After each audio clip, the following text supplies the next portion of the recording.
Welcome to world famous Sandycove Island. As you approach the island, you can see there's plenty of water in the Pillar Creek, which tells us it's high water. We're now just about over the car park. Mercifully, there's only 2 cars this time. Often that's absolutely jam-packed with cars and kids. You can see the discoloration of the water. The shallows are sandy. The swimmer takes off from the slipway and approaches this corner 1. Rocky, treacherous.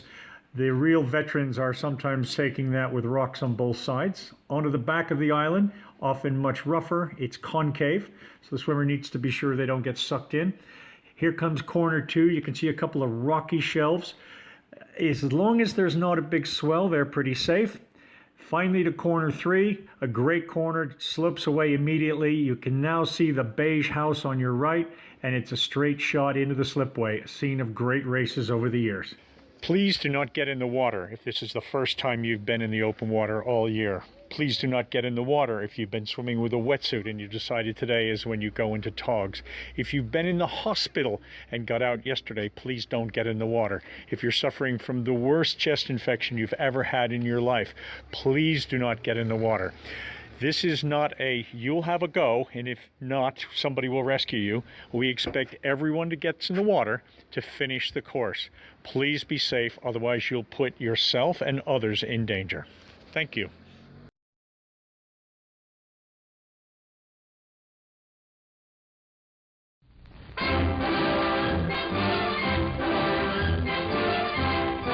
On the steps of New York City Hall, a moment from the past is relived.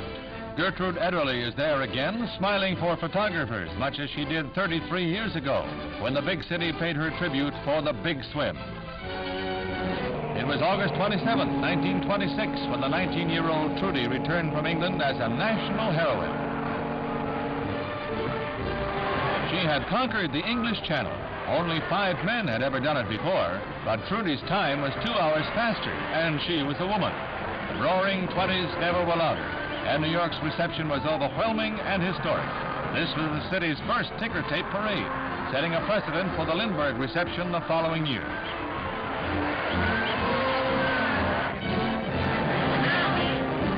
In 1959, Gertrude Ederle is an active businesswoman, still interested in sports, especially swimming. But 1926 belonged to her. Trudy, alongside fabulous Mayor Jimmy Walker, the toast of the town.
stamina. Oh, running out, close my eyes. Well, I got stamina. And oh, I see another mountain to climb. Hi everybody, Maeve here. It's 20 to 7 in the morning and we're on our way out to the Fastnet on board the Radiance, piloted by Kieran Collins. Just passing Kinsale now. Should be in the water for 7:30. Really feeling up for this swim now. Conditions are just really good. I've been so lucky and yeah, all ready to go. We'll be getting greased up now shortly, and is my greaser and ready to go at about 7:30. I got stamina. Oh, I need another lover be mine. I got stamina. Don't give up, I won't give up. Don't give up, no, no, no. Don't give up, I won't give up. Don't give up, no, no, no. I'm free to be the greatest I'm alive. I'm free to be the greatest here tonight. The greatest, the greatest, the greatest love. The greatest love. Oh, running out of breath, but I got stamina. Oh, running now, I close my eyes, but I got stamina. And so yeah, I'm running to the waves below, but I got stamina.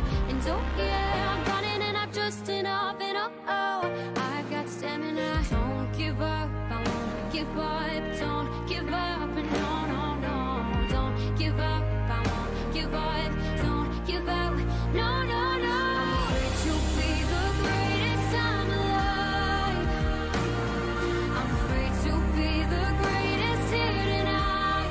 The greatest, the greatest, the greatest alive. The greatest, the greatest alive. Oh, I got stamina. Oh, I got stamina. Oh, I got stamina. Oh, I got stamina.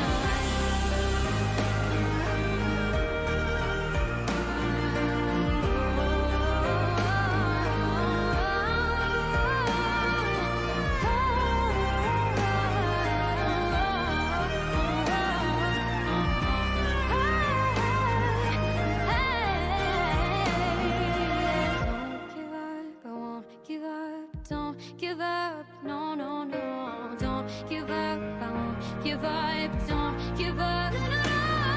I'm free to be the greatest I'm alive. I'm free to be the greatest here tonight. The greatest, the greatest, the greatest alive. The greatest, the greatest alive. Don't give up, I won't give up. Don't give up, no, no, no. Don't give up, I won't give up. Don't give up, no, no, no. Don't give up, I won't give up. Don't give up, no, no, no. Don't give up, I won't give up. Yeah, your stroke rate is still 76, so it's perfect. I was afraid that the fuels were coming, see the fuels were kind of coming across this way. So don't feel under pressure that way. We're staying ahead of you deliberately. We're actually going ahead of you. You need a drink of water or anything?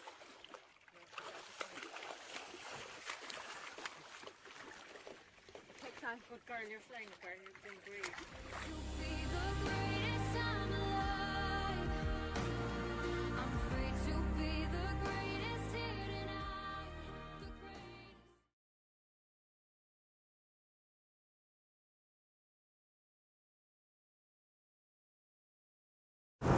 You got your green light that I gave you, or yeah?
Dave said it was a good idea.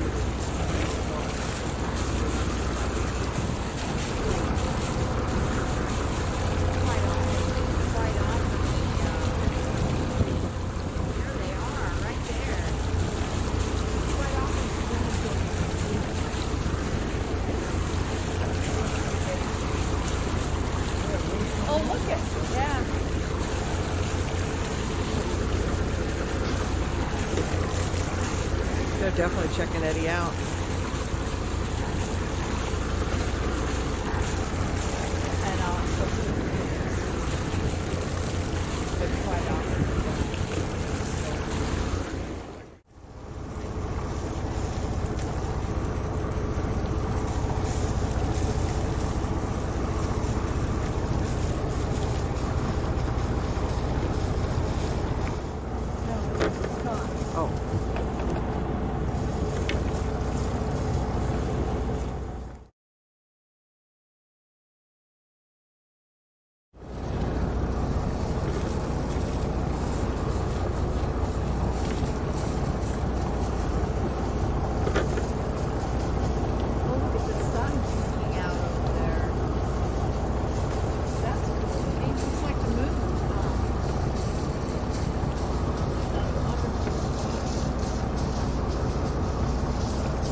Land ho.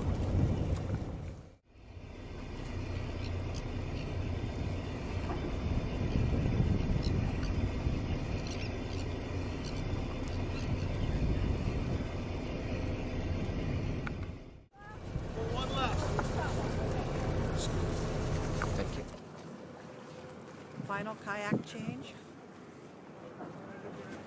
Kick your legs, Eddie. Bring it home. That's from Nora.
Success.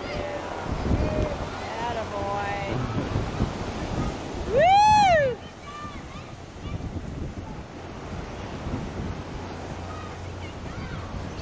That away. Climb. A little higher. He's done it. 9:20:43. 9:20:43. 43. Well, that was my in time. That's not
Hello, everyone. My name is Ned Dennis, and I'm the chairperson of the International Marathon Swimming Hall of Fame.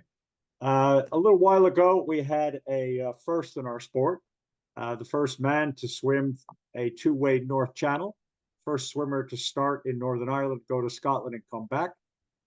Sarah Thomas was the first to do a two-way, but she started in Scotland. And the record for youngest North Channel swimmer and not necessarily a record, but joined the 24-hour club. So Brian Foster, please say hello. Hello, are we getting on? Doing just fine. Tell us, Brian, about your early swimming days from kind of under the age of 10. Did your father teach you how to swim? How did this all come about? Not really. I suppose, we live 10 minutes away from Sandycove, so we would have locally dipped, but we never learned anything technical. We're never a competitive swimmer by any means until, I suppose when I was about 11, we were just dipping regularly in Sandycove, and I tried my hand at my first lap of Sandycove, and I was 11, so that was 2019. And then I saw the local Sandycove Island lappers, and I suppose it inspired me. I didn't know any of their names, but I saw them lapping, and it looked interesting. So I suppose I kind of just kept going, and yeah, that's pretty much it. The rest is history. So for those who aren't aware, Brian is referring to Sandycove Island. It's a training location in Kinsale, County Cork, Ireland, on the south coast. And your father famously did Gibraltar several years ago. Did it He did. inspire you? Were you too young? Did it mean anything? I suppose I was 6 and nothing to do with swimming, so it didn't really register. It doesn't really register with most adults who don't swim, so it wouldn't register with the 6-year-old who doesn't swim. Um, You yeah. kind of caught our attention locally in about 2011 when you were getting ready to do your 100th lap of Sandycove. We got the local newspaper down. It's a very embarrassing picture of you looking about 6 years old at the time. Tell us about some of that early publicity. Was it a good thing? Were you embarrassed? Did your schoolmates kid you about it? I didn't really make much of it. It wasn't the article. It wasn't really my thing. It was more about the community, the swimming community. That's what inspired me more than anything else. Everyone was very supportive. They were very generous in all their advice and all their encouragement. So it was more that than anything else, as opposed to anything from the media. And tell us about your first couple of 10K marathons.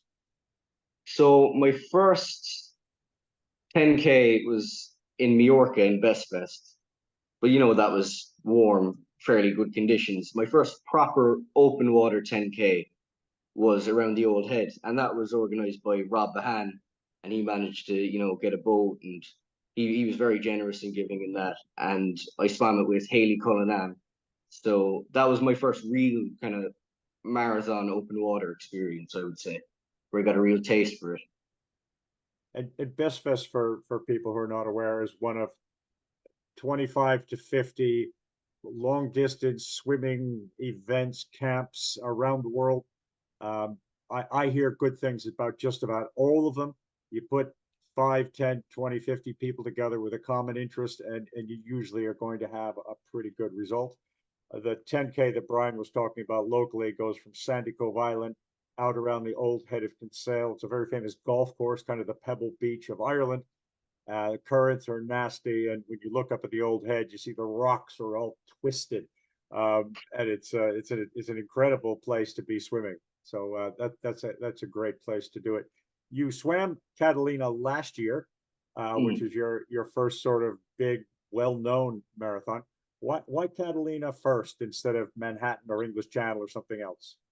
I suppose the English Channel, 16 is the minimum age, and I felt that I was ready to do something channel distance, and Catalina you can do at a younger age.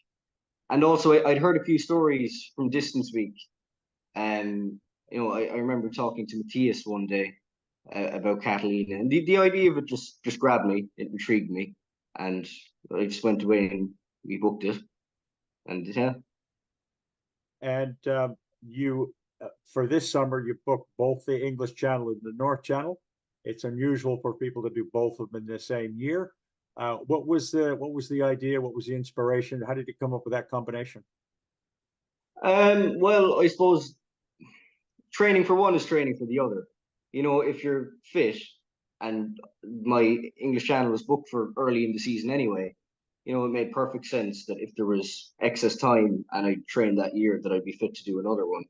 And the North Channel was one that I wanted to do. Like also, actually, Matthias Matthias grabbed my attention with that one when the first court distance week I met him, and then later in CBW in 2022 when Sarah Thomas was over and she did her double, and I remember tracking her for her double North Channel in the last day distance. Wow, and that really inspired me, and then it was kind of in my mind from then. So yeah, I booked it shortly after Catalina, I think. So Brian would have met Matthias Kasner, the famous marathon swimmer from Berlin at Court Distance Week, and also Sarah Thomas literally popped by I think last year or something after her North Channel to say hello to people, and that just having those kinds of people around is always good for inspiration. What sparked the idea of a two-way North Channel? Was it Sarah? Was it something else? It was, so I suppose the first, there's a dream and there's a plan. So there's an idea you get into your head, and then there's actually booking it. They're two very different things. And I think the dream came to me when, yeah, exactly, when we were tracking Sarah Thomas and during court distance week and she made the turn, and that was very inspirational. But then it was only ever just, again, a dream. And then I suppose I was going well in my training, and we booked a one way. And it's going well in my training. I kind of emerged in conversation with Jacqueline from Infinity that they'd be willing to entertain a two-way. I wanted to do one, and we were getting the mileage done, so I felt like it was, within my range. So we went and we booked it. And when was that month-wise? I suppose the first conversation would have been spring, but we also kind of said I want to see how we get on after the English Channel, and then we'll have a proper conversation. And after the English Channel, I got out in France, and a lot of energy. Like I felt strong. The arms felt good. It wasn't, there was no drama. It was a good crossing, and so I said, yeah, there's more in me. So kind of confirmed with Jacqueline that yeah, the double is something I want to do. It's something that I want to give a good shot at. So. And it was a fairly well-kept secret. Yeah, what was your plan on that? Did you tell a few people and swear you'd kill them if they told anybody else, or how did you keep it under wraps? Well, I suppose I told my crew, and I trust my crew. So if I trust them, I trusted them to keep it quiet.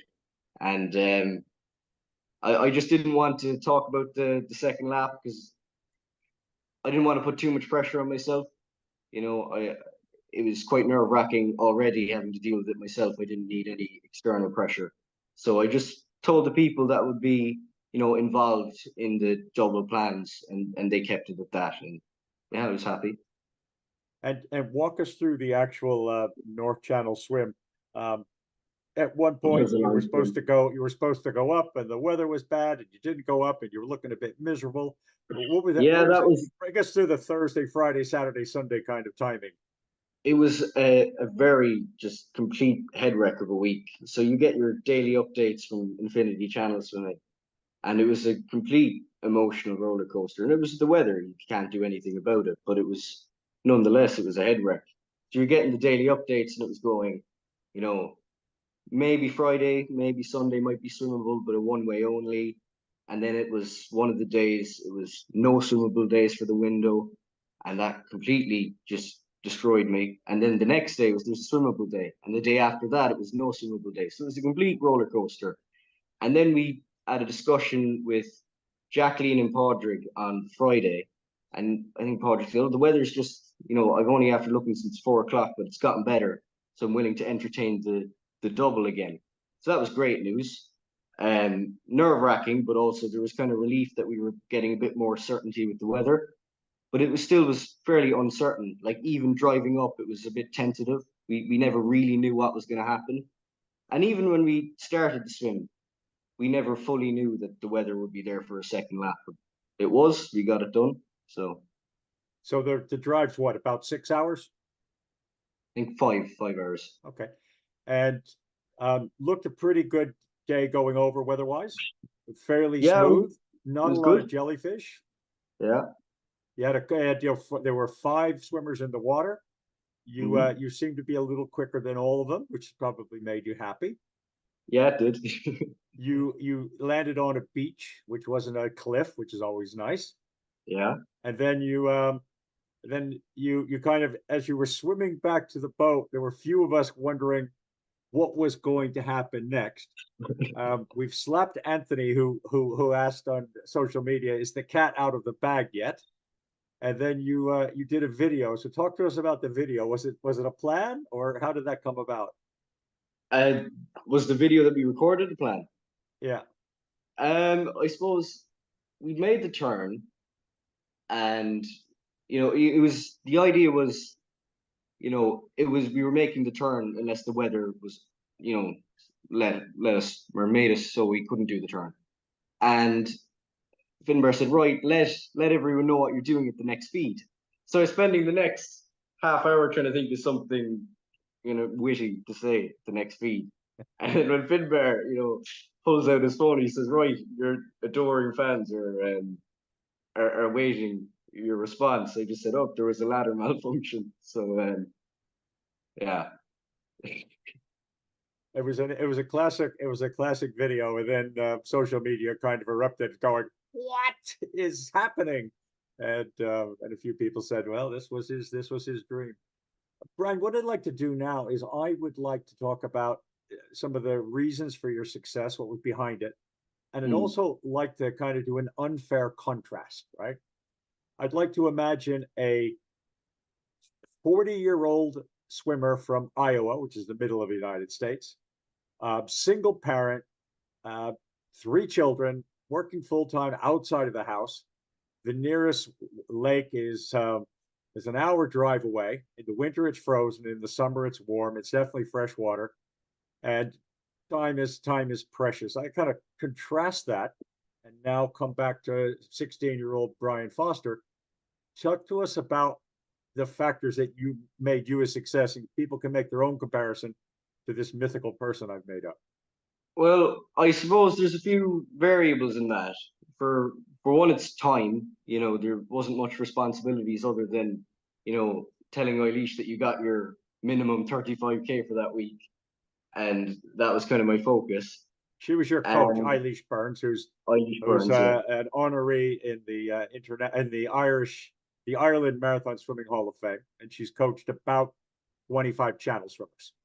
Yeah, and I suppose my parents were very supportive, very willing, always willing to drive you to a Sandycove, a session, whatever. The community was very supportive. So there was a whole load of variables. Also, Sandycove is a great training ground for the North Channel. You get huge variety of conditions. Like you get calm on the inside of the island, or on a good day you get calm all around the island. But you also get very lumpy conditions. You get big rollers on corner one. You get chop on a northerly between corner 2 to 3. There's always a different day in Sandycove, and I thought that was good preparation. It kind of prepares you for all aspects of channel swimming. So this island, the natural course is about 1,600 meters, about a mile. Um, there between May and in September, water temperature is what, 11 to 14 degrees, something like that Celsius. Rarely, Yeah. rarely higher than that. You can experience a 4-degree Celsius temperature difference around the island. So one moment it feels really nice, and the next moment there's a bit of a cold spot. Variable tides, currents, and every lap is simply different. I think the other thing that people remark on is if you're training up and down a beach, it's kind of easy to stop.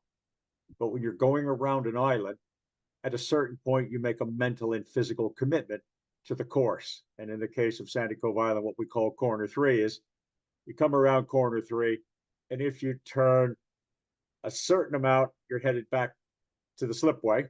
If you take another stroke and turn a little bit more to your left, you kind of mentally commit to another lap.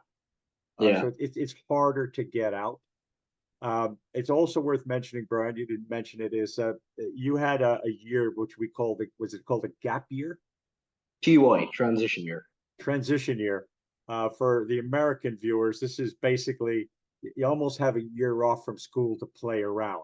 I know there's more to it than that, but you were able to swim twice a day if you wanted. Yeah, Yeah, more or less. Yeah, I was had a lot of free time. That was a huge part of it too. You know, And a you're and 60K week wasn't difficult to do time wise. You know, it was never a question of can I get this done because of time. It was just can I get the 60K done because it's 60K. the drive from your for your parents was 10 minutes each way. Yeah, exactly. And your Well, parents had some flexibility in their schedule. yeah, yeah, Um, you you did a long day where you set our Sandy Cove record. Was it 23 laps? yeah. 10 hours, 23 laps. Yeah. And you also did you did more night swimming than most people. A lot of marathon swimmers do a couple of night swims and they go, okay, that's fine. I've done my night swim. My observation is that if you start at 3 in the morning and you swim into the sunrise or even the light, it's emotionally uplifting. But to Mm, swim into the dark is emotionally terrible. It's yeah, just soul destroying. And you did some of that training. I did. And I did both. I did swimming into the dark, you know, particularly on winter laps of Sandycove when the darkness would roll in quite early. You'd be finishing in the dark a lot of the times. And then also dark swims swimming in the light. And they were long swims in the dark too. They weren't 1 lap or 2 laps of the island. I think the longest I did was I did a 4 hour starting at 3 a.m. And so, you know, it was more than just tolerating the dark. It was getting comfortable at swimming in the dark. And I suppose that's why I did quite a bit of it. I say to people that training for a big channel swim when you're absolutely alone is really tough.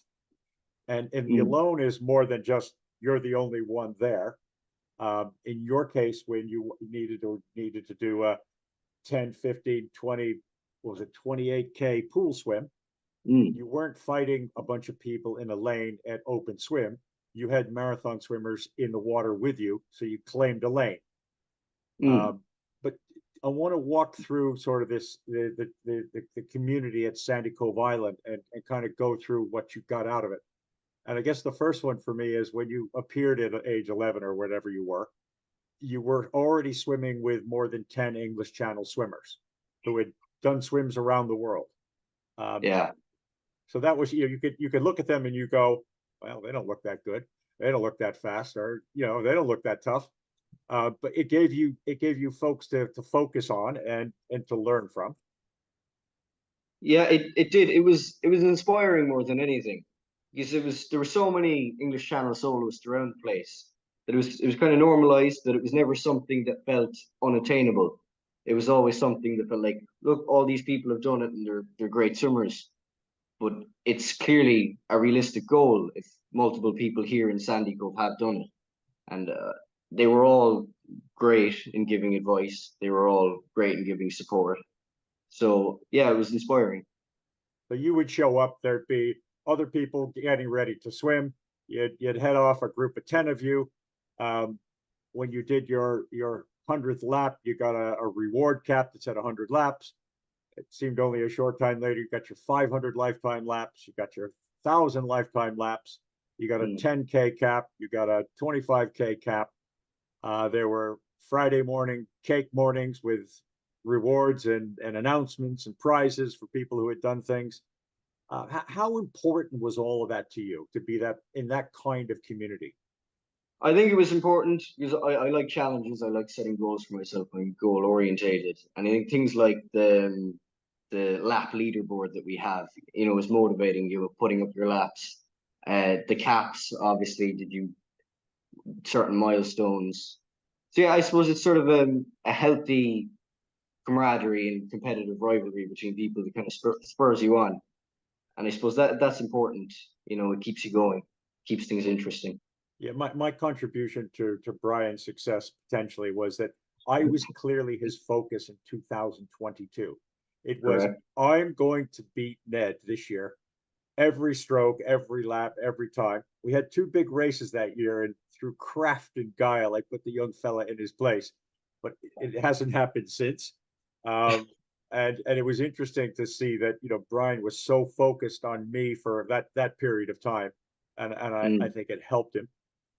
Court distance week, we let you in 2024 and 2025. You were by far the youngest, 80 people from around the world. We mentioned Matthias, Sarah Thomas came to visit. Part of Cork Distance Week is there's a towel with about 160 names of people who have swum the English Channel and also done a lap of Sandycove. Their Triple Crown dinner with people with special shirts and hoodies and actual crowns made of plastic, I have to add. So that was an interesting environment for you to swim with all those bodies in the water, all with different experiences. It definitely was. Yeah, I suppose in 2022 it was a big year. It was chasing you, and I was able to beat you on the laps, but didn't quite have it in Shirkin or didn't quite have it in the Island Challenge. I may have got ran into a fear on one of those races by fault of my own sighting. But yeah, and the CDW in 2022, that was quite a pivotal moment. I did the old head, the week after Cork Distance Week. Yeah. That was a big year of progress. I gathered a lot of speed in that year, and I suppose the year after then it was chasing more and more people. It was all healthy rivalry. It was all good crack, but it was fun having the odd race around the islands. And then when it came time for your crew in the North Channel, we talk about crew in the sport, and most people say it's not a solo sport, it involves a crew. And then some really fantastic swimmers might go out and really not have anybody in their crew that know them or know what they're about. But for other people, the crew is really important. You had your father, who's been on all of your swims. You had Finbar Hederman, who swam the North Channel and the English Channel. You had Carol Cashel, who's a Triple Crown swimmer. And Carol and Finbar, you would have trained with 100 times, 200 times over the last few years. So they knew you pretty well. Yeah.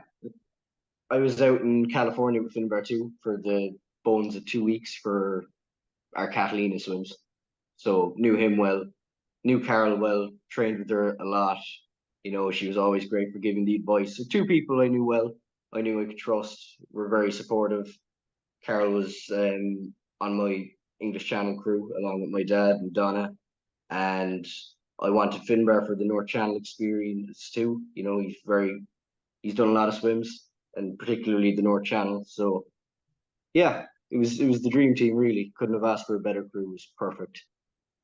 I want to talk a little bit about your experience with Coach Eilish Burns. You were in a group of swimmers. She gave you some goals and put you on the phone calls and the pool sessions together, and you had to make your weekly confessions on, did you make the targets? So it was Eilish, and it was her group. It was Paul, Dave, Anthony, Jonathan. It was a group. We all helped each other.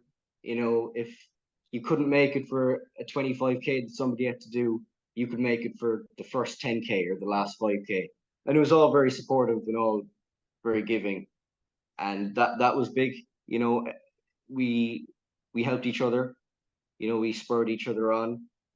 And Eilish was brilliant. She all kept us in shape. She all made sure we were hitting our targets, so that we left no stone unturned when the big day came. So it was a good group, and it was a good year. And she's a brilliant coach. So. And did you buy into, if I do Eilish's program, I have every chance of success? Was that just a mindset for you? Well, I knew it was tried and tested. I knew she coached Lisa Cummins on her double English Channel. So when it came time to the double North Channel, I knew she had experience with these things. I knew this was, highly experienced coach. So yeah, I trusted it, and I knew that it was foolproof. You get the training done, you can withstand the miles.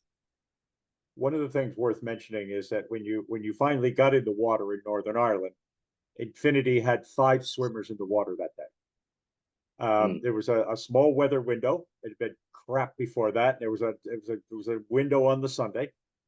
They put 5 swimmers in the water. They've invested over the past couple of years, certainly 6 figures in boats, especially for these kinds of swims. And if you go back 20 years ago, there was 1 boat. So if Infinity had only had 2 boats, you might have been third preference or something. Yeah, So, yeah. you know, I think kudos to Infinity. You Oh, also absolutely. had experienced pilots on board. Podrick, he was superb. Yeah, we had a great crew on board. Well, on shore too. Like Jacqueline was brilliant in her communication. Podrick was a superb pilot. You know, Anna, Barry, Ruth, Jenny, everyone on board Infinity. A great association. You know, they're wholeheartedly in it. Like they want you to get the swim done. They want to see you succeed. I think that's important. I really do. Infinity also run one of these distance camps. It's called Hit the Wall. You've been several times. It's Mhm. everything from sitting in an ice bath to doing some swims in colder water than most people. Yeah, it was but I went twice, so both years were very good training years.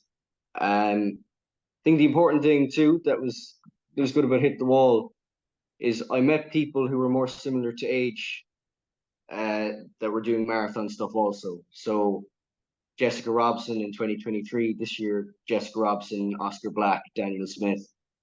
I think that's important too. Uh, and they were similar speed too, so that was handy. And they were both character building weekends. Like it's not warm water, so to do a 6 hour in 13 odd degrees, that's good training. It's conducive to training for the North Channel, and particularly this year was character building because I had food poisoning for the weekend, so I had to drag myself through. But I got it done on good company and adrenaline. So Okay. Um, Social media. Um, you know, you talked, I mentioned briefly, kind of following Sarah Thomas North Channel when she made the turn. I think you probably had met Dr. Caroline Block before, who'd famously was the first person to go for those 2 ways in anger, and she's probably not done. How important was following people like Sarah Thomas and other people on social media for you? it was very important. It was very important. Uh, you know, seeing people who do great things is always motivating.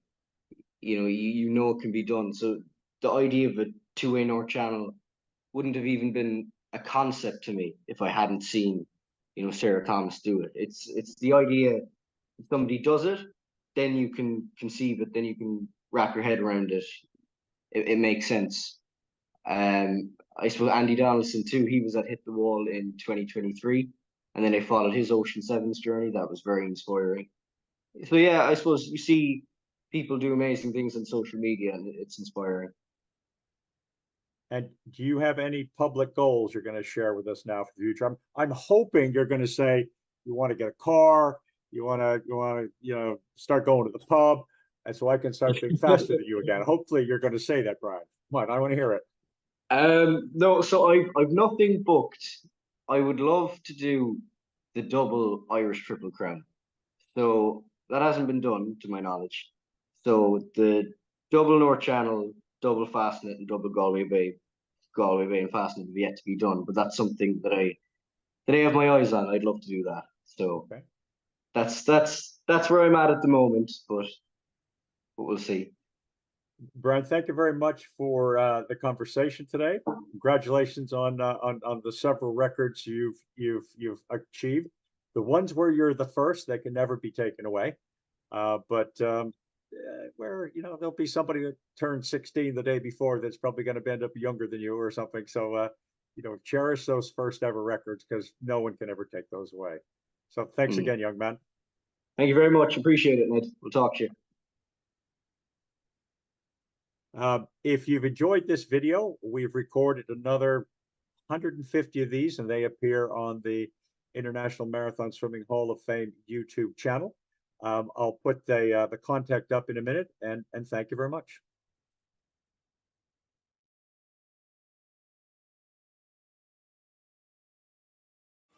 Now a story that has nothing to do with man-made innovations. It is just man against nature. Open water swimming is one of the most dangerous and unheralded endurance sports in the world, taking the body to the edge in conditions some describe as madness. Among the obstacles, sharks, poisonous jellyfish, violent seas, hypothermia, and physical agony beyond comprehension. Without wetsuits, swimmers brave the planet's coldest waters, sometimes for up to 20 hours. Their only armor, goggles and a swim cap. There are no spectators, no parades. It's just you against the water. The English Channel is the Mount Everest of marathon swimming. Every summer, swimmers who dream of crossing it come to a tiny island off the coast of Ireland to train. The Cork Distance Week has been called the most brutal open water camp of its kind. Invitation only and not for the faint-hearted, it's the brainchild of an American expatriate. If you're looking for a torture swim, then Ned Dennison is your man. Come on, pick it up! Come on, Trevor, give us a lap around the boat. Get in there, dig harder. Come on, Lindsay, this is your year. They came from around the world, doctors, teachers, and homemakers. Swimmers of all ages, shapes, and sizes. Good swim, well done. Somebody might be faster than you, might be bigger, taller, shorter, slimmer. It doesn't really matter. This is a sport where it's about getting there. G'day. Steve Payne. Steve Payne is a firefighter who's tried to swim the English Channel 6 times and failed. You're the toughest man in the world. Desperate, he came all the way from Australia, convinced that the Celtic Sea and Ned Dennison could prepare him. How much does this mean to you? Everything. Take your mark! For 9 grueling days, Dennison led more than 60 swimmers down city rivers and up narrow streams, through rapids and remote lakes, along Ireland's dramatic cliffs and out to open sea. Something in the human psyche loves this test. They seek it out, they want it, they want the challenge. In all, they swam nearly 40 hours over 60 miles. Since 2009, 46 of Dennison's swimmers have gone on to conquer the 21 miles from England to France. What is it about the English Channel? It's epic, it's mythical, Good luck. it's ugly, it's tough. I just want you to all close your eyes, and I want to give you some real examples of what people have enjoyed in these big swims. You swim to 200 meters from France, and there's a bank of fog so thick that the captain says, we can't go in. Oh, by the way, the wind just picked up. You're cold, you're tired, everything hurts. You can cry for your mommy, you can get out, or you can keep swimming. A short distance from the harbor town of Kinsale is Sandycove Island. On day 1, Dennison brought his swimmers here to the camp's ocean base. He calls the island magical and the water lucky. A mile around, its unpredictable conditions mimic the English Channel. We have temperature variations of a lap around the island of 8 or 10 degrees Fahrenheit.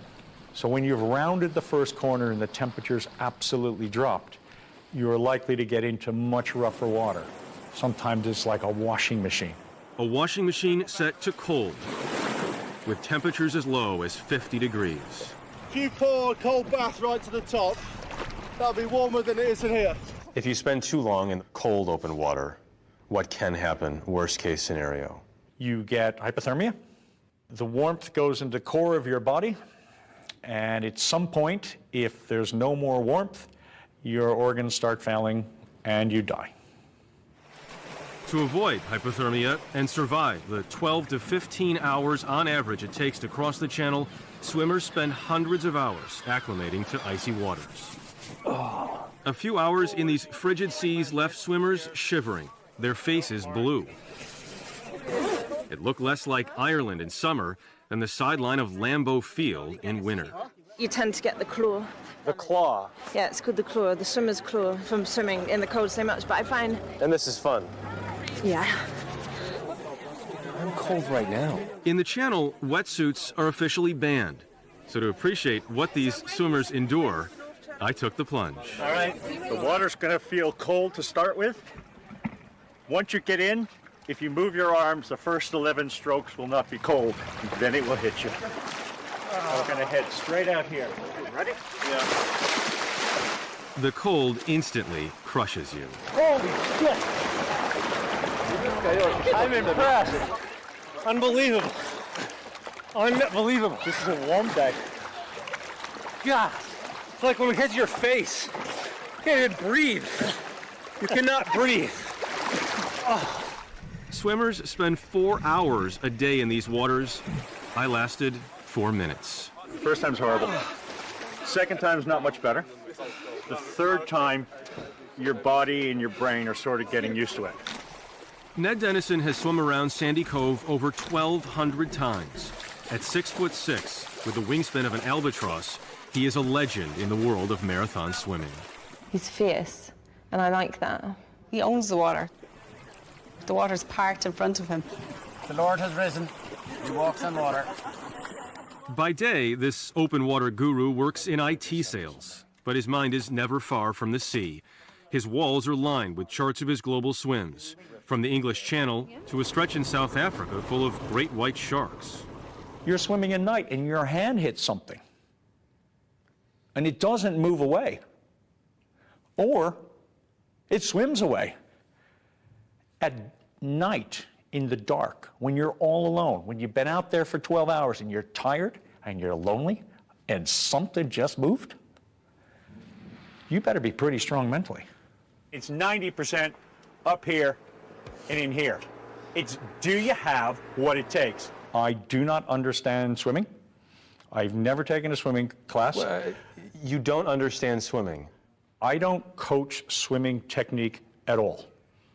I am a motivator. I'm a seriously dangerous motivator. And Dennison, how are you, man? And a generous one. For Dennison, the camp is a passion project. Nervous? No. Should be. For all the week's pain, he only charges around $100 to cover his costs. Swim, Kate, swim! When they're in the water and we're doing everything possible to make them uncomfortable, I want them to remember that they paid for it. I'm waiting further instructions, O Tormentor Supreme. He's a mentor. He's not quite Yoda, but A little bigger than Yoda. he's a lot bigger than Yoda. Come on, Anne-Marie, swim! Anne-Marie Mullally was an unhappy, bored, middle-aged mother of 4 who dreamed of swimming the channel but never thought it possible until Dennison pointed to Sandycove and convinced her she could do 1 lap. I was filled with self-doubt. Can I do this? Could I do a long-distance swim? Ned has always said, go for it, you can do it. She started to do more frequent laps, and she's now signed up for the English Channel. 20.5 miles left to go. You're doing great. Keep swimming. You're 48. Be 49 in September. 4 teenagers. Mm-hmm. And you want to swim across the English Channel. You got it. Yeah, you coming? At Distance Week, some have already conquered the channel. Others aspire to. My longest swim was last Friday. I swam Gibraltar.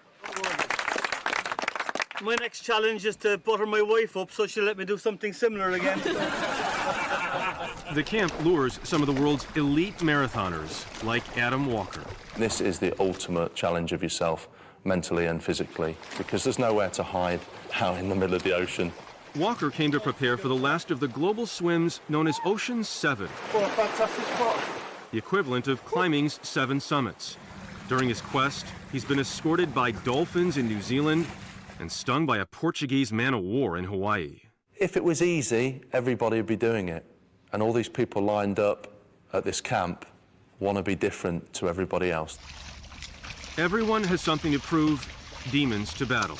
When Alexia O'Mara made it to France last year, she not only fought the channel, but her epilepsy. So what happens when you have a seizure when you're swimming? As long as you're conscious, you swim. You know, there is no option other than to carry on swimming. In marathon swimming, the mind is often more important than the body.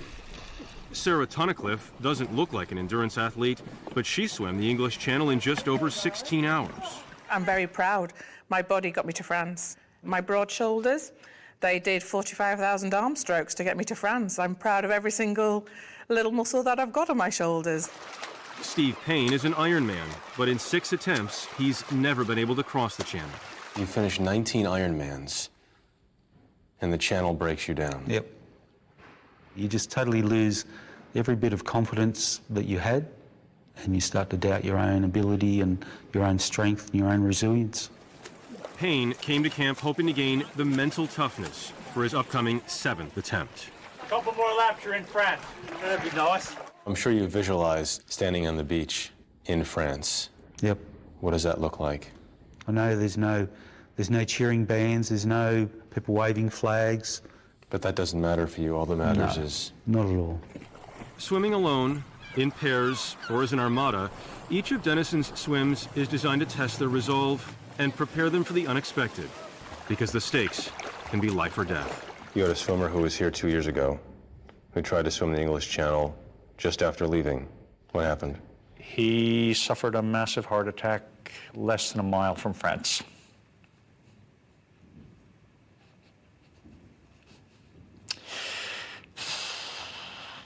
Tough. A year later, another woman, not part of our group, died in exactly the same place. Today, your job's really simple. Follow. There were mind games throughout the week. On this day, instead of looping around Sandycove, Denison deliberately disoriented them.